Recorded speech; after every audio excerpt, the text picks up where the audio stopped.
Kemerdekaan Indonesia dalam melawan penjajah tak akan lepas dari kisah perjuangan para pahlawan bangsa. Masing-masing dari mereka mempunyai kisah heroik yang berbeda dalam melumpuhkan para penjajah. Begitu pula di kota Depok tercinta. Ada kisah yang selalu melekat di hati warga Depok mengenai kisah heroik beliau dalam melawan penjajah Belanda. Siapakah pahlawan tersebut?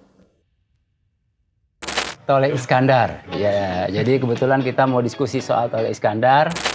Ya, jadi saya Arifin Darmu Wahyu, ini keponakannya dari Tole Iskandar, dan kakak saya Iwan Ahmad Setiawanto, ini kakak saya nomor 2, juga keponakannya dari Tole Iskandar. Tole Iskandar itu kan memang anak dari, ya kalau kita bilang Raden, keponakannya, cucunya Raden Setiodiwiryo gitu kan. Jadi masih darah biru. Dah kita bedol desa dari Purworejo sampai di sini. Kemudian Tole Iskandar lahirnya di sini di Depok, ya. Dan dia anak sulung, anak nomor 1 dari keluarga besar Samidi Darmora Harjo dan Sukati yang saya. Gini, kalau misalnya bentuknya mungkin secara sekilas, karena kita juga pada saat itu sudah tidak ada, hanya belum ada dengar. kita. Ya kakak saya lebih tahu tuh, karena ada pade saya yang sering ketemu dia bilang agak dedek, tapi tingginya nggak terlalu tinggi, 165 gitulah gitu. Badannya sterek gitu. Agak berbewok.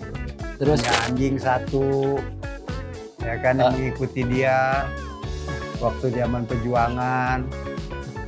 Gitu. Jadi dia terus kemudian ya orangnya supel lah ya, jiwa kepemimpinannya tinggi, memang dia betul-betul leadership lah gitu. Yang saya dengar sih seperti itu, gitu. Ya, kalau nggak pernah di rumah, nggak pernah di rumah, luar. Hidupnya itu di luar. Jadi mungkin ya ikut teman-temannya yang berjuang juga. Gitu. Jadi kita kan dia barisan Siliwangi. Siliwangi itu tentara Jawa Barat. Jadi tentara Jawa Barat tuh kan ada yang namanya Siliwangi, terus mungkin ada Brawijaya, ya mungkin juga ada Cendrawasih ya kita. Nah itu Siliwangi Jawa Barat. Jadi dia termasuk salah satu ya pejuang Siliwangi.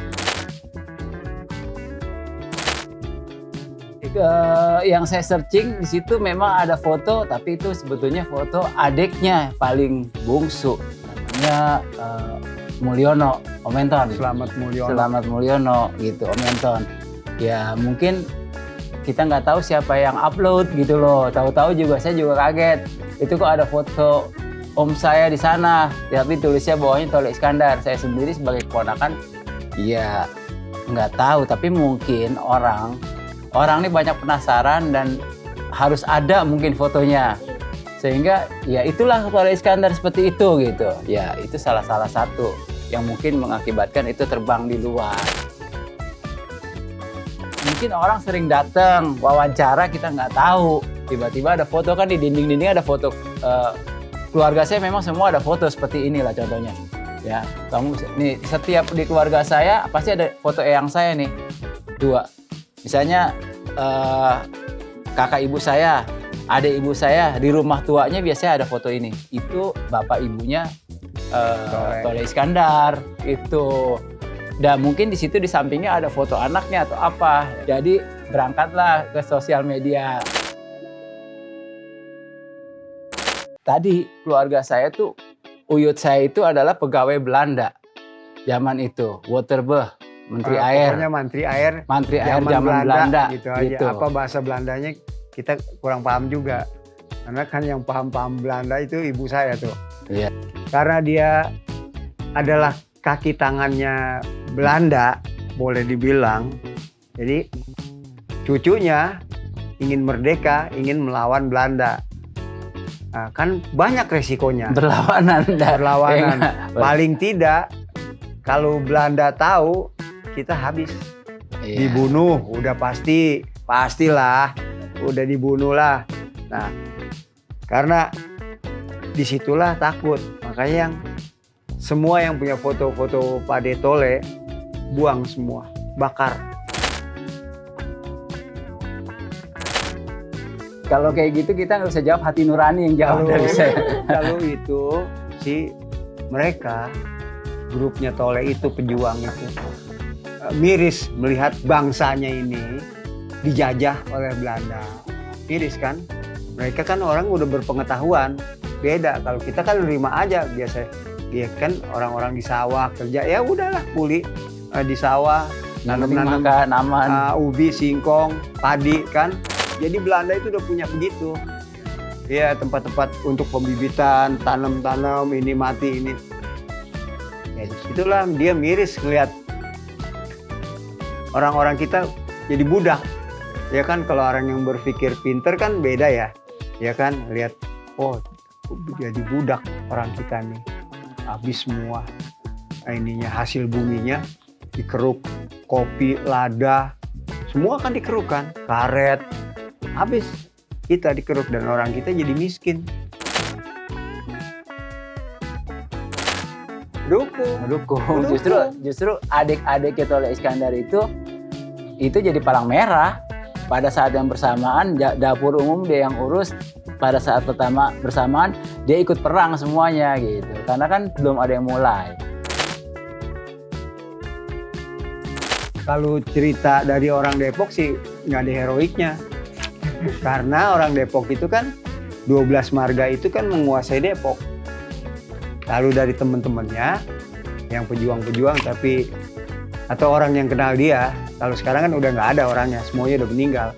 Ya berani dan nekat, itu aja, berani dan nekat, makanya dia jadi pemimpin.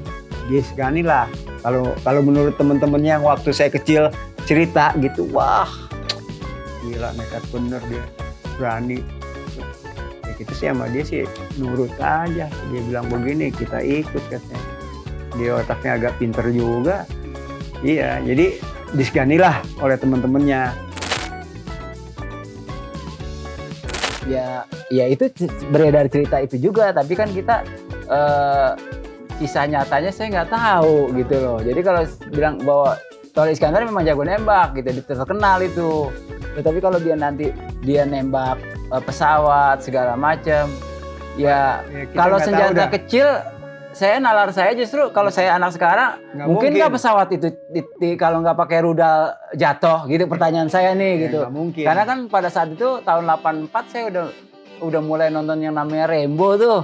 Rambo 1, Rambo 2, Rambo 3 itu kan film-film perang. Biasanya kalau nembak pesawat tuh pakai rudal gitu loh.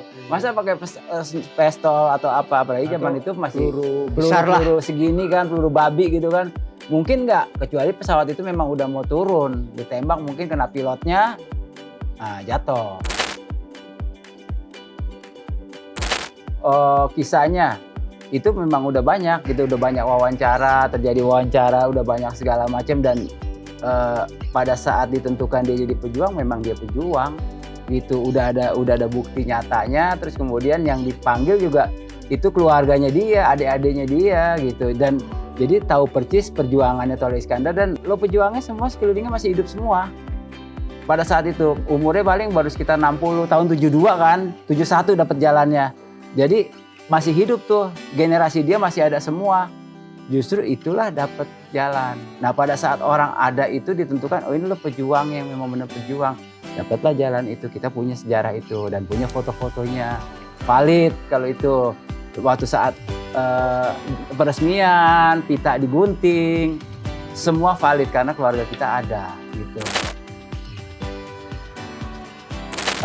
Kalau kisah yang dari sini lagi dalam perlawanan, memang lagi perlawanan, kita mundur ke Teter, serangan Nika tuh lebih tajam, ya nggak, terus kemudian udah dibilang mundur, akhirnya kita memang udah mundur, akhirnya kebetulan ada parit gitu loh, ada parit yang memungkinkan kita bisa jarak dekat nembak. Nah itu kan berarti jarak dekat kan, dia punya senjata kan memang akurasinya jago tembak lah. Ada 2 orang itu jago tembak, anak buahnya lah mundur semua, gua yang masuk lubang gitu. Di parit itulah kita diam di sini nih gitu. Begitu mau deket, anjingnya lompat keluar, nyerang gitu loh. Anjingnya disitulah ketahuan. Dia tembak-tembakan lah, tapi dia udah di bawah. Dia tahu di lubang, udah sikat aja. Sikat terus, anjingnya juga nyerang ya. Itulah matinya dua-duanya, akhirnya matinya di lubang, di parit. Karena ada anjing itu. kita sih mengenang terus. Kadang-kadang kita Kita ke sering ke kuburannya, makamnya kok, ke Dedet, makamnya gitu. Dedet, nyekar, ngeliat segala macam. Kalau mengenang sih kita sih Kita kirim-kirim doa aja. ini sih prinsip kita tuh yang dia berjuang untuk negara, dia milik negara. Kalau kita hanya untuk mengingatkan bahwa untuk generasi saya ke bawah, ini loh ada pejuang, istilahnya Pak Ade kita, apa kita, ya sepak terjangnya aja lo lihat. Jadi lo jadi panutan lah supaya kita bisa kayak dia lah, jangan minimal kita juga bisa berjuang. Apa sih yang bisa kita berikan kepada negara? Jangan kita tanya negara apa sih bisa berikan ke kita gitu loh. Kita balik sekarang gitu. Nah kita coba seperti itu gitu. Makanya ya sekarang sih saya seperti itu aja. Bikin gor, kemudian pakai nama Tole Iskandar. Kan kalau misalnya itu kan nama pejuang kan. Nggak boleh sembarang nama, ya kita beda kok. Kita bikin ini juga tujuannya lain, kan nggak bisa diklaim orang. Udah kalau soal mengenang sekali waktu biasanya kita ngadain open turnamen gitu kan, Tole Iskandar gitu. Tapi memang dipakai untuk juga klub, nama klub gitu. Ibu-ibu di sini menggunakan nama itu juga. Jadi dia sering mengadakan turnamen tuh. Ibu-ibu Tole Iskandar Cup gitu kan. Ya silahkan itu aja.